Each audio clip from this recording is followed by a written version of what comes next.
Okay, so one thing I want to talk about today, just real briefly, is an idea, an insight that I just had, related to making progress. When you're trying to enforce or you're trying to build the practice of a new habit or of a new routine, something that you're trying to do on a daily or consistent basis.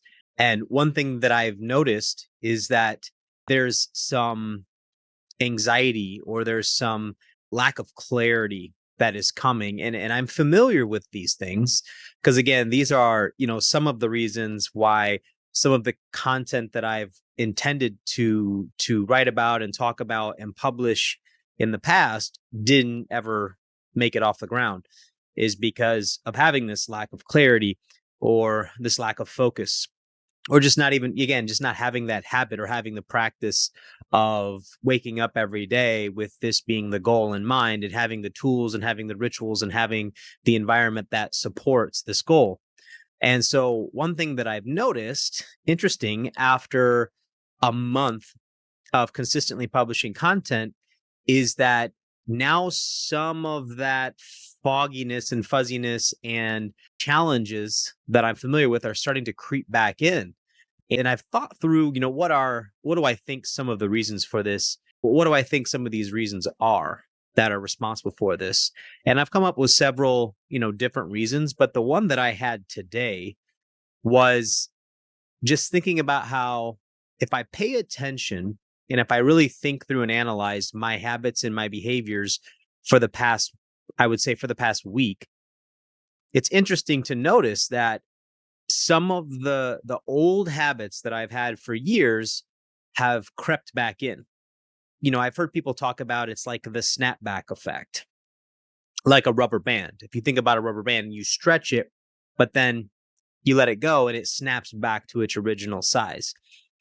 And that's one of the things to keep in mind when we're trying to change something, is that I was thinking that, wow, a month in, a lot of good consistency, this now should become natural for me. It should now require less effort, less momentum, less mental energy and focus in order to keep this train moving, in order to keep this progress that I have in motion, to keep it going. And there's some truth to that. That is true. But I let my guard down.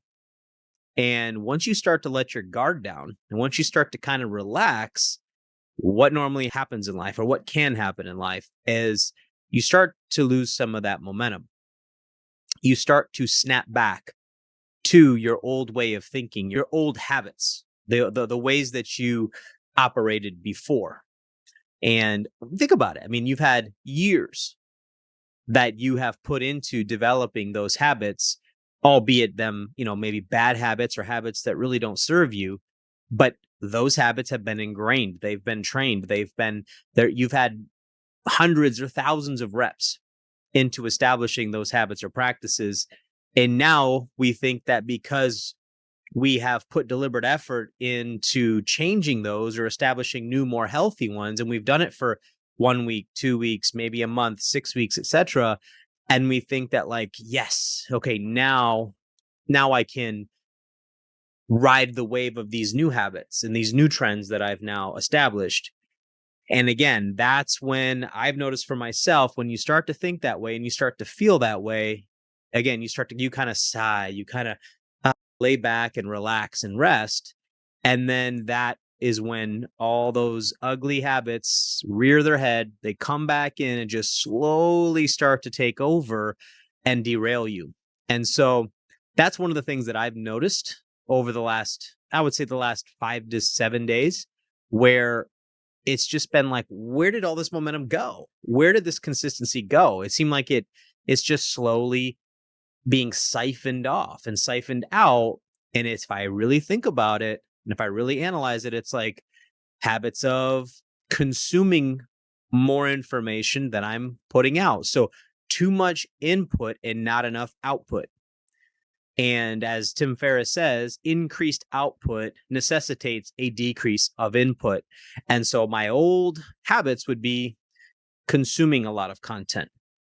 And that takes a lot of time. It takes a lot of mental energy.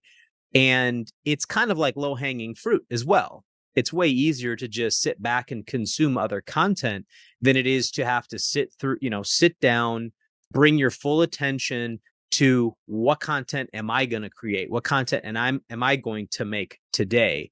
And then going through the process, it's not as much of a dopamine hit for the brain. It's not as exciting to do that. And again, we want to bounce back to those dopamine hits. We want to bounce back to doing those things that are exciting, those things that are fun, those things that are easy, those things that allow you to also multitask. So I can listen to something or consume something while I'm in the kitchen, cooking up a steak. Like today I made some steak and eggs for lunch.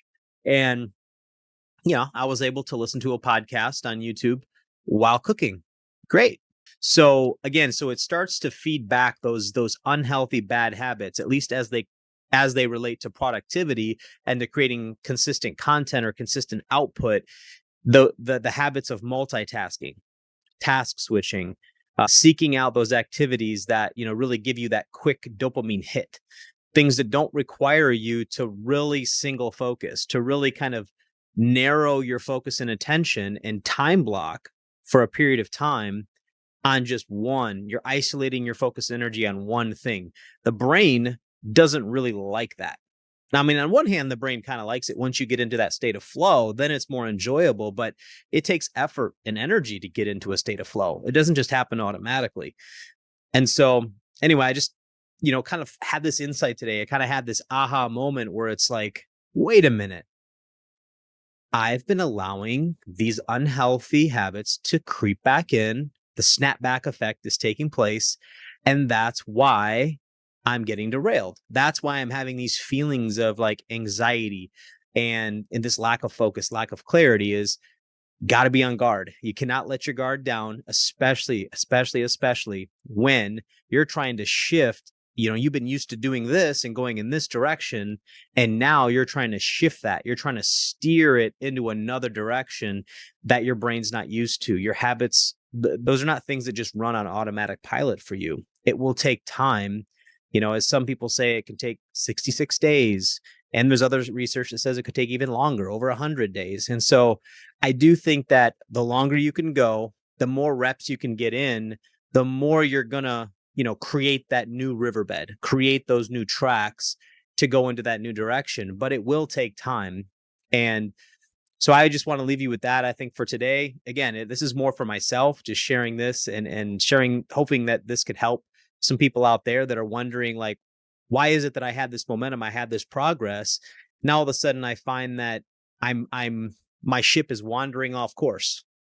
And this is potentially a reason why. Look at your patterns, look at your habits, are there any things that have changed in your day and into the way that you're spending your time and your focus throughout your day? Is there anything that's changed over the last 3 days, 7 days, 14 days that you could point to and go, you know what? I've been spending a lot of time doing X, or I've been spending a lot of time doing Y instead of the thing that I should be focusing on, or the thing that I was focusing on and making good progress with. So just analyze, because really that's the way life is. It's constantly checking in with yourself, constantly evaluating your progress, the direction you're moving in, using all of these metaphors and cliches where it's like, a ship with a captain that has to constantly look at his compass and make sure, are you still moving in the right direction? Have you wandered off? Have we drifted off course? Or, nope, looks like we're on track. That's what we have to do as well with our own life, is look at that compass and see, have we shifted off course? Are there some practices or habits that we've been engaging in? Are there some things that have crept back into our life over the last, week or two that we need to get out the whip, kick it in gear, and then shift our energy and shift our focus back to the habits and the practices that were serving us and that were allowing us to get that momentum in the direction we want to move in. So again, just wanted to share that for today. Hope that is helpful, and we'll see you next time.